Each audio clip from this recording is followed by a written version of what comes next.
Mana kiristaanaa koo nan ijaaraa. Wangeela Maatiyos boqonnaa 16 lakkoofsa 18. Maqaa Abbaa kan Ilmaa kan Hafuura Qulqulluu Waaqa tokkoo. Ameen. Maqaa Abbaa kan Ilmaa kan Hafuura Qulqulluu Waaqa tokkoo. Ameen. Maqaa Abbaa kan Ilmaa kan Hafuura Qulqulluu Waaqa tokkoo. Ameen. Kiristoos du'aa ka'eeraa. Humnaa fi aangoo guddaadhaan seexana hidhee Addaamiin bilisa baasee har'aatii eegalee gammachuu fi nageenyi addunyaadhaaf ta'e.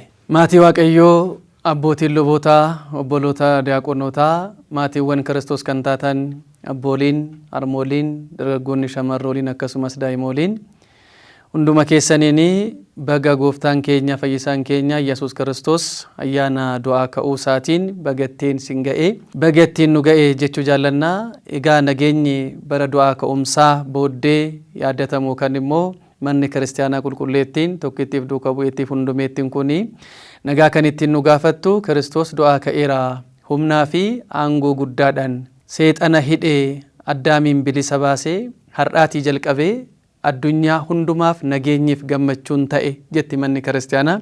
Seexanni erga hidhamee booddee gammachuu guddaa ta'a. Baga gammaddanii baga ayyaana du'aa ka'uu gooftaa keenya fayyisaa keenya Iyyasuus Kiristoos geessan jechuu jaallannaa. Egaa akka eeyyamaa fi jaalala Waaqayyootti mata dureen barumsa walii wajjin barannu har'aa Wangeela Maatiyos boqonnaa 16 lakkoofsa 18 gubbaa irratti mana kiristaanaa koo nan ijaaraa mata duree jedhuuni sagantaa nuu kenname keessattuu guyyoottan du'aa ka'uu gooftaa booddee jiran manni kiristaanaa moggaasa adda addaatti kennite kan ittiin barachaa turre waan ta'eefi ammas isa keessaati kan guyyaa jimaataa. Moggaasni guyyaa jimaataa kuni mana kiristaanaa jettee manni kiristaanaa qulqulleettiin tokkittiin tawaahidoon hundumeettiin kuni moggaastee jirti. Jalqaba irratti egaati maa'idooti yookaan ce'umsa kan jedhamuudhaan barannee turre. Kan itti aanu immoo Toomaas kan jedhu hojjaa lammaffoo irratti, roobi irratti Alaazaar jennee, kamisa irratti immoo kamisa Addaam jennee turre. Jimaanni har'aa kun immoo maal jedhama? Qulqulleettii mana kiristaanaadha jedhameedha kan yaadatamu. Egaa manni kiristaanaa sirna qabdii, seera qabdii, bulmaata qabdii. Kana keessatti dambii ittiin bulmaataa Waaqayyo wajjin wal argattu keessatti kitaaba qulqulluu sababa godhachuudhaan moggaasa qulqulleettii kana yeroo hundumaa laatti. Kanaaf maatii Waaqayyoo Wangeela Maatiyos boqonnaa 16 lakkoofsa 18 kana gubbaa irratti mana kiristaanaa koo nan ijaaraa mata duree jedhuuni waa'ee mana kiristaanaa qulqulleettii kana walii wajjin ilaalleet moggaasni kun maaliif kenname kan jedhu gaggabaabsine waliin ilaalla waan ta'eef Waaqayyo Hafuurri Qulqulluun hunduma keenyaaf iccitiisaa nuuf ibsu. Wangeela kana kan nu barreesse qulqulluu Maatiyosidha. Wangeela Maatiyos gubbaa irratti argama. Maatiyos jechuun immoo kan filatame jechuudha. Maatiyos qomoo Israa'el yookaan immoo ijoollee Yaa'iqoob keessaati. Qomoo Yisaakor jedhamu irraati qomoo kana keessaa kan dhalatu yoo ta'u, qomoon Yisaakor jedhu kun immoo gatiidhaan argadheera. Gatii dadhabbii kootiiti jetteet haati manaa Yaa'iqoob Liyaan maqaa kana moggaaste. Yisaakor jechuun gatii dadhabbii kootii jechuudha. Gatiin dadhabbii wangeelaa immoo maal akka ta'e kitaaba qulqulluu keessatti qulqulluu Maatiyos waa'ee kana gaafa nu barreessu gooftaan keenya fayyisaan keenya Iyyasuus Kiristoos bartoota isaa gara Filiphos Qisaariyaa bakka jedhamtutti erga geessee booddee namoonni ilma namaatiin eenyu jedhu jedhee gaafii gaafatee ture. Kana keessatti baay'een isaanii Ermiyaasii, baay'een isaanii immoo Eeliyaasii, kaan isaa immoo Yohaannis isa cuuphaadha, kaan isaanii immoo raajota keessaa isa tokko siin jedhu ittiin jennaan isin eenyu naan jettanii na waamtu, isin immoo anaan eenyu jettu ittiin jedhe. Kan duraan fageessee gaafachaa ture amma gara ofitti dhiyeesseeti jalqaba namoonni ilma namaatiin eenyu jedhu jedhee ramaddii sadaffaa irratti gaafate. Amma isaan deebisuu dadhabnaan deebiin isaanii sirrii ta'uu dhiisnaan isinoo anaan eenyu jettu jedhe yeroo gaafatu qulqulluun Phexros ati Kiristoos ilma Waaqa jiraataati ittiin jedhe. Ati Kiristoosidha. Kiristoos immoo ilma Waaqa jiraataa Waaqayyoodha ittiin jedhe. Yeroo kana gooftaan keenya Iyyasuus Kiristoos Waaqni keenya Phexrosin akkasittiin jedhe. Yaa Simoon ilma Yoonaa ati dhugumatti eebbifamaadha. Dubbi amma dubbatte kana yaanni foonii fi dhiigaa siin ibsine abbaa koo isa samiirra jirutu si ibse. Kanaaf ati kattaadha. Kattaa kana gubbaarratti immoo mana kiristaanaa koo nan ijaaraa ittiin jedhe. Mana kiristaanaa koo jedheet nan ijaara kan jedhu kana gaafinnu manni kiristaanaa kan eenyuti jennee gaafa laallu manni kiristaanaa kan Kiristoos jechuudha. Manni kiristaanaa kan Kiristoos. Moggaasa du'aa ka'umsaa kana keessatti immoo moggaasa du'aa ka'umsa booddee guyyoota jiran kana keessatti kennamni mana kiristaanaa kun guyyaa jimaataatiif kenname. Ilaala saba Waaqayyo, kun iccitiidha. Moggaasni kun mana kiristaanaati jettee guyyaa kana kan moggaaste du'aa ka'umsa booddee manni kiristaanaa guyyaa jimaataa laatteefi maaliifidha guyyaa jimaataa kan laatte? Yaa maatii Waaqayyo, guyyaan jimaataa jireenya keenya keessatti guyyaan kiristaanotaa, guyyaan ilmaan namaa guyyaa jimaataadha. Namni kan uumame yoomi yoo jenne guyyaa jimaataadha. Namni abdii jireenyaa kan itti kenname, kabajni kan itti kennameef guyyaa jimaataadha. Namni kabajni isaa kan irraati mulqame guyyaa jimaataadha. Namni abdiidhaan akka jiraatuufis immoo abdiin jireenyaa kan itti kennames guyyaa jimaataadha. Kabajni isaa badee tures kan itti kenname guyyaa jimaataadha. Kanaaf jireenyi ilma namaa kan jalqabu, kan inni jalqabee kabaja isaatti deebi'us guyyaa jimaataadha. Guyyaa biraan qabnu nuti. Kanaafidha raajicha Museedhaanii hamma guyyaa shanaffaatti in hojjettaa, guyyoota lamaan hafe immoo boqottattiin jedhee waa'ee sanbattanii gaafattiin immoo guyyoota 5 jedhee gaafa dubbatu, gaafa jalqabnu lakkoofnee gaafa dhufnu guyyoota 5 keessaati guyyaan sanbataa adda baatee gaafa teessu guyyaa jimaata irratti dhaabbata jechuudha. Guyyaan hojii guyyaa jimaata irratti dhaabbata. Kanaaf jimaanni kun guyyaa jireenya keenyaadha. Guyyaa addaadha. Guyyaan kun guyyaa Abrahaam ilaaluuf jaallate, arguudhaaf sawwe, argees gammade jedhamee guyyattiin kun guyyaa gammachuuti, koottaa gammachuuti isaasna jedhee akkuma dubbate faaruu 117 gubbaarratti qulqulluun Daawit guyyattiin kun guyyaa addaati, koottaa gammachuuti taasisna jedhee raajiidhaan akka dubbate sana guyyattii kana keessatti immoo raajicha yookaan immoo lubicha Malkatseedeqiidhaan wal argatee Yordaanosiin cehee mootii warra Sodoomin gargaaree mootota warra Kolodogomor injifatee gaafa deebi'u gammachuu kana keessatti Waaqayyoodhaan gaafii gaafatee turee jedhu abbootiin Abrahaam. Maal jedhee gaafate?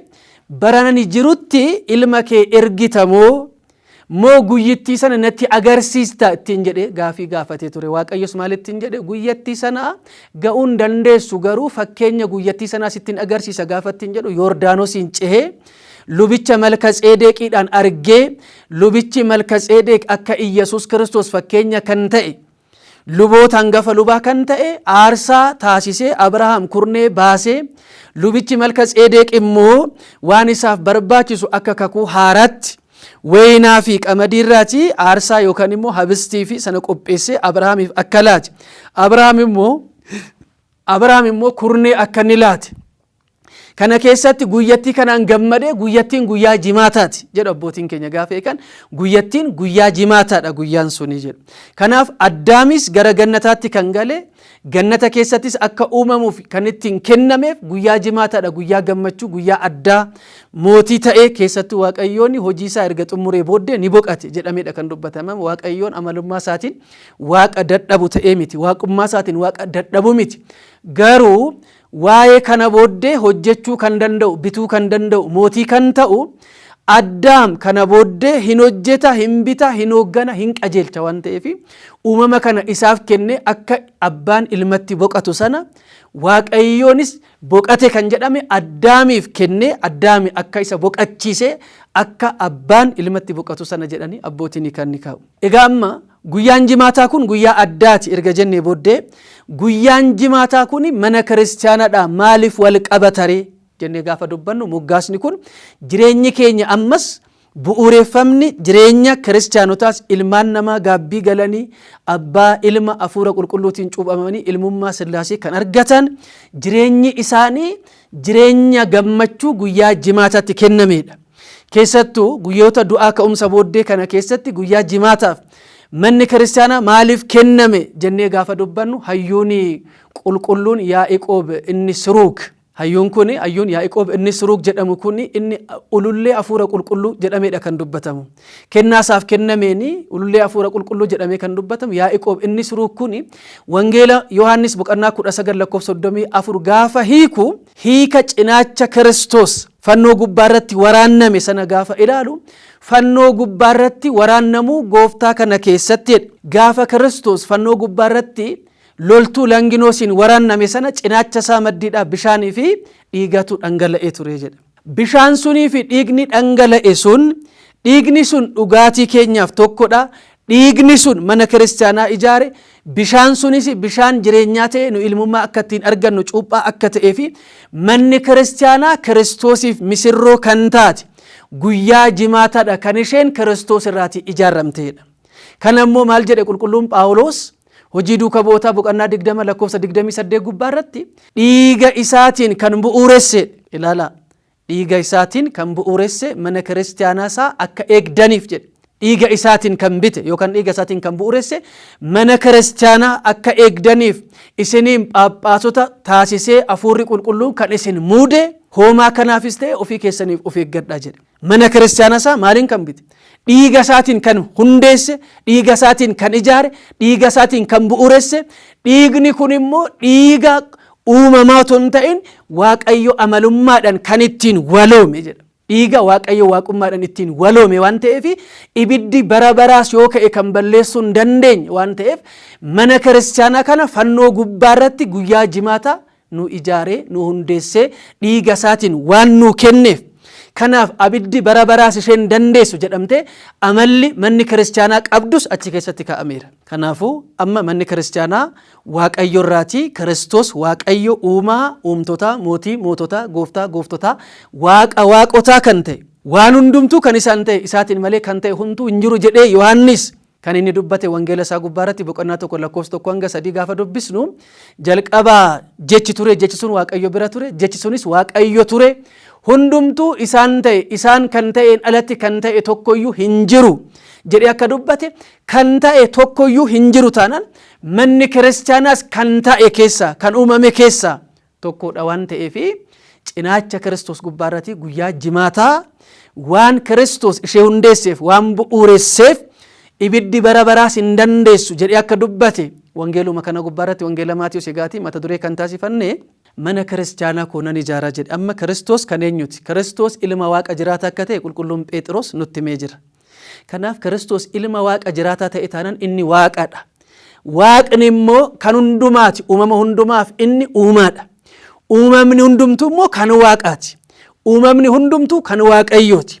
Kanaaf uumamni hundumtuu kan Waaqayyooti taanaan mana kiristaanaa koo erga jedheeti bu'uuressee manni kiristaanaa kan Waaqayyooti malee kan warra ebaluu miti jechuudha.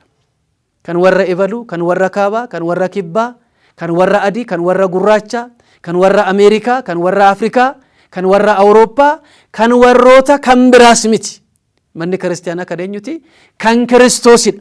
Kanaaf mana kiristaanaa jedhee gaafa dubbatu wantoota gurguddaa lama of keessaa qaba. Manaa fi kiristaan kan jedhu argannaa jechuudha. Mana jechuun hiika nuti beeknuuni hiika ifa ta'een bultoo jechuudha. Dahoo jechuudha. Lafa itti bultoo taasifannee dahoo taasifannee keessa jiraannu qorrasaa ta'u aduusaa ta'u bokkaasaa ta'u wantoota nu miidhan bineensotasaa ta'an isa kan ittiin irraa of dhorkinu irraati kan ittiin dhorkamnu balbala cufannee achi keessa kan gallu yoo qoranne kan ittiin oo'inu yootii dadhabne kan keessa boqannu aduun yeroo nu gube kan keessatti aara galfannu kan ittiin kan nyaannu bilcheeffannu achi keessa kan ittiin jiraannu dahoo yookaan bultoodha. Kiristaana jechuun immoo egaa mana kiristaanaa keessatti kiristaana jecha jedhu immoo gaafa arginu qulqulluun kitaaba keessatti akkuma nu barreesse qulqulluun Luqaas hojii duukaa bu'ootaa boqonnaa 11 lakkoofsa 26 gubbaarratti yeroo jalqabaatiif jedha Anxookiyaatti isaan duukaa butoonni kiristaana jedhamanii jedha. Kiristaana jedhaman. Kanaaf mana kiristaanaa manicha kan ijaaru kattaa sanarratti kan ijaaru dubbii waaqummaa Kiristoos ilma waaqa jiraata Waaqayyo akka ta'e kan qulqulluun Phexros itti ragaa ba'e sanarratti mana kiristaanaa koo nan ijaara gaafa jedhu Kiristoos nuti kiristaanotan sochoone kattaan sochoone kan ittiin qorumsi hin dandeenye kan gidiraanii isan suukaneessine yookaan immoo gidiraan dhiibee darbachuu hin dandeenye kiristaanota kan taatan isin dhiiga kootiin isin bitee mana kiristaanaa kana jecha qulqulluun Phexros dubbate kanarratti nan ijaaraa jedhe. Kun amma hiika tokkodha. Hiika akkamii? Hiika tokkoon keenya nuti mana kiristaanaa Waaqayyo akka taane akkuma qulqulluun Phaawulos ammas ergaasaa warra Qorontoosiif barreesse gubbaarratti isa jalqabaas boqonnaa 3 lakkoofsa 16 irrattis mana kiristaanaa Waaqayyoo isin bultoo Waaqayyoo akka taatan hin beektanii mana kiristaanaa kana yookaan bultoo Waaqayyoo kana kan diigu anis isa nan diiga erga jedhee booddee manni qulqullummaa kunis isinidha jedhe. Manni qulqullummaa Waaqayyoo jechuudha. Kanaaf manni kiristaanaa tokko anaaf isin tokkoon keenya Kiristoosiif mana kiristaanaati. Eessarratti hundoofne dubbii waaqummaa qulqulluun Phexros ragaa ba'e irratti hundoofneet gaafa kana guyyaa jimaataa Kiristoos akka haaraatti mana kiristaanaa sana hundeessee iccitii guddaa ta'e kana bu'uuressee akkuma qulqulluun Phaawulos ammas waa'ee gaa'ilaa gubbaarratti maal jedheedha kan inni dubbatu waa'ee gaa'ilaa gaafa dubbatu iccitiin kun guddaadha jedhe. Iccitiin kun guddaadha erga jedhee booddee iccitii guddaa kana waa'ee Kiristoosiif waa'ee mana kiristaanaan jedhaa jedhe.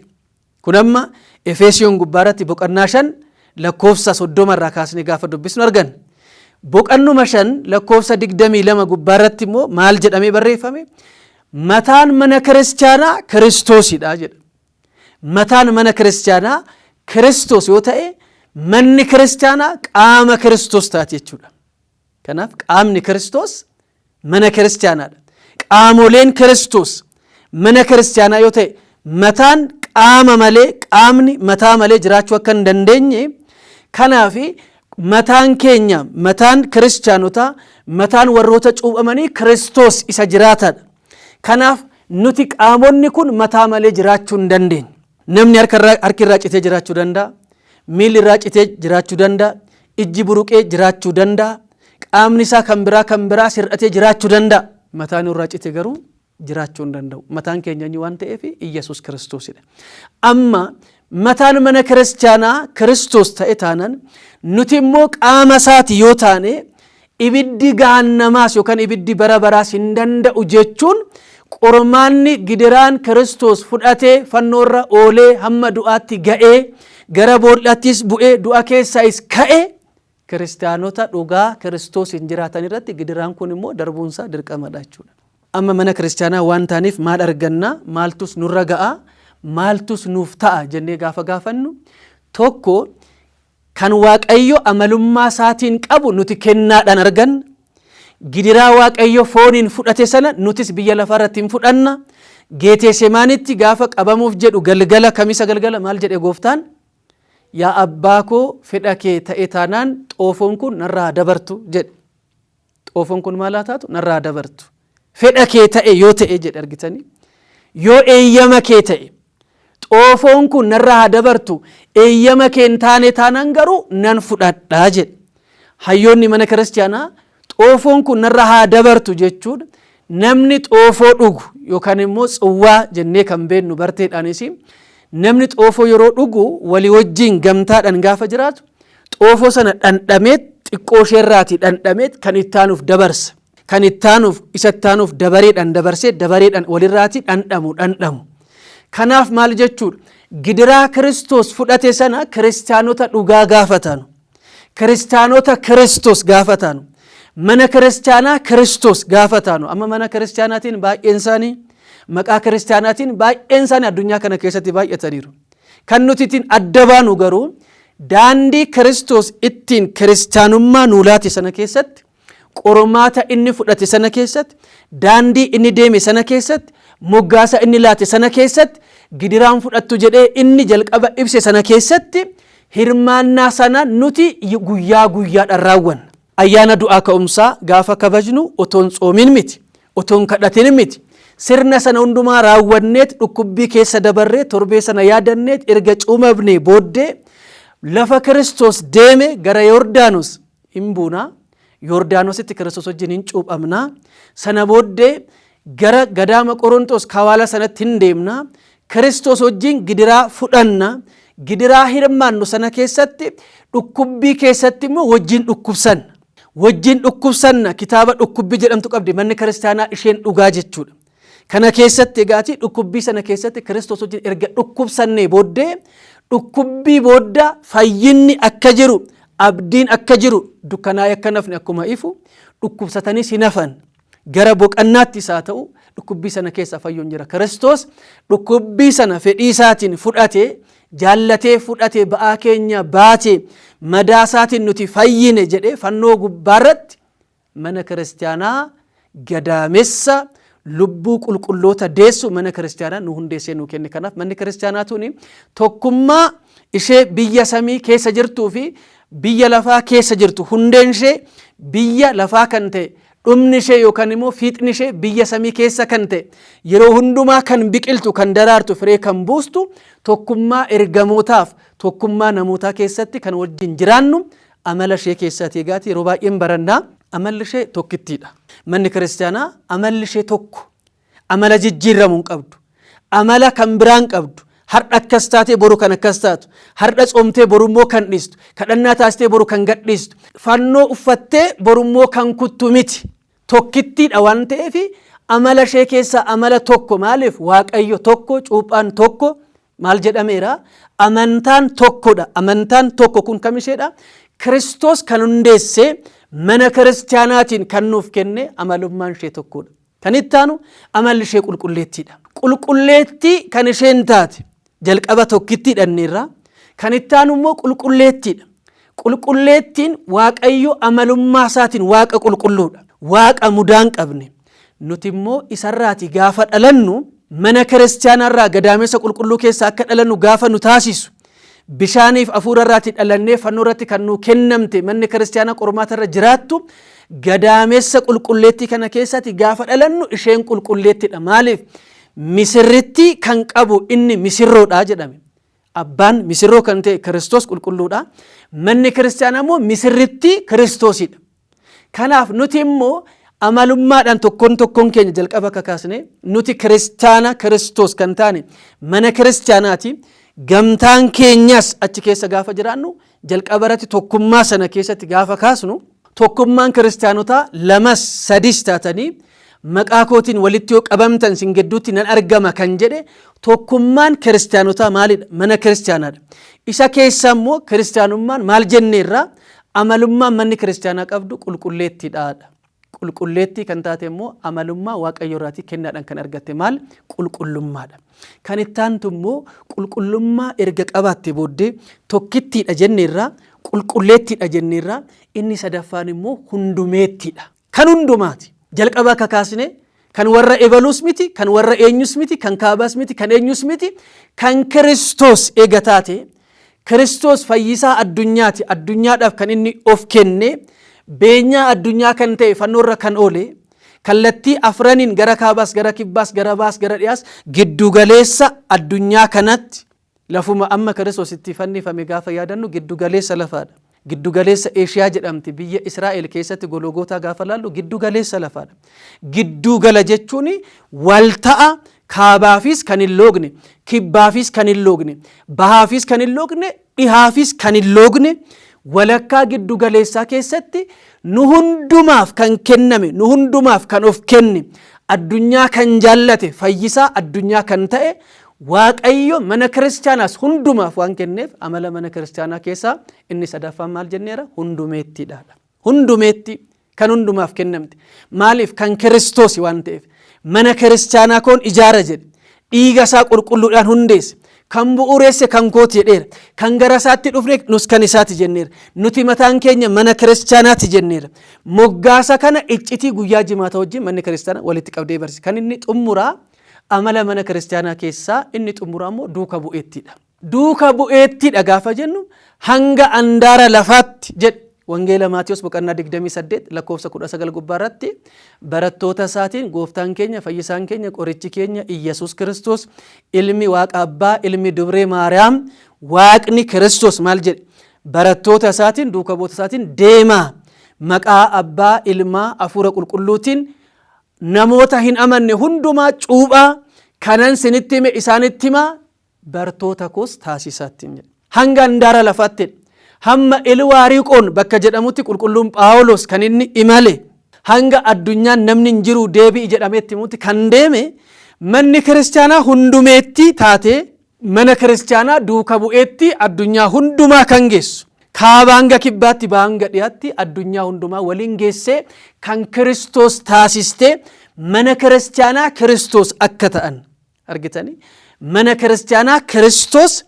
ishee dhugaa gamoorraati adda baate dhugummaadhaan mana kiristaanaa amaanaawitaa beeta kiristiyaan kan jedhamnu nuti anaaf isin Kiristoosiin du'aa ka'ee seexana nuu fidee bilisa nu baasee mana kiristaanaa isaa bultoosaa nu taasifate keessatti moggaasni kun guyyaa jimaataa guyyaa addaa guyyaa qulqulloonni barbaadanii hawwanii raajonni darban fagoodhaati harka fuudhanii darban jedha Ibroota boqonnaa 11 lakkoofsa 13 gubbaarratti qulqulluun Phaawulos fagoodhaati dhaqqabuu dadhabnaanii harka fuudhanii darban kan ittiin jedhamte guyyaa jimaataa guyyaa jireenyaa guyyaa uumama keenyaa guyyaa nuti itti jiraachuu qabnu guyyaa jimaataa keessatti argamneet guyyaa jimaataatti kabaja arganneet guyyaa jimaataatti kabaja keenya fedhii keenya hin dhabneet guyyaa jimaataatti immoo Kiristoos ofiisaadhaa kabaja keenya amma maal jedha qulqulluun Efreemii galata guyyaa jimaataa dubree maadamii gubbaarratti galanniif ulfinni isaaf haa ta'uuti du'a keenya nurraa fudhatee lubbuu sammoo nuu laatee jedha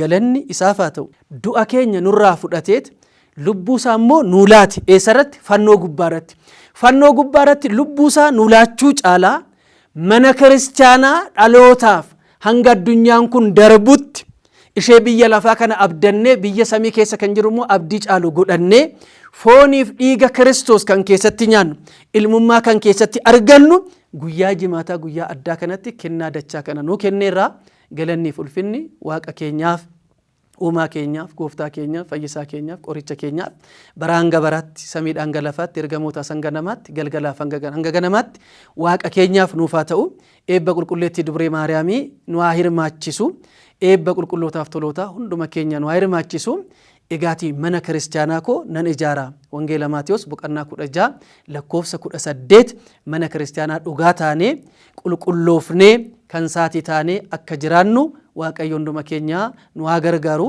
mana isaa qulqulleettii keessatti mana qulqullummaa taanee mana kiristaanaa keessatti nus mana kiristaanaa dhugaa taanee achi mana isaa qulqullummaa keessa nu haa jiraachisu dhuma keenya nuuf haa miidhagsu nu haa turu galanni waaqayyoof haa ta'u.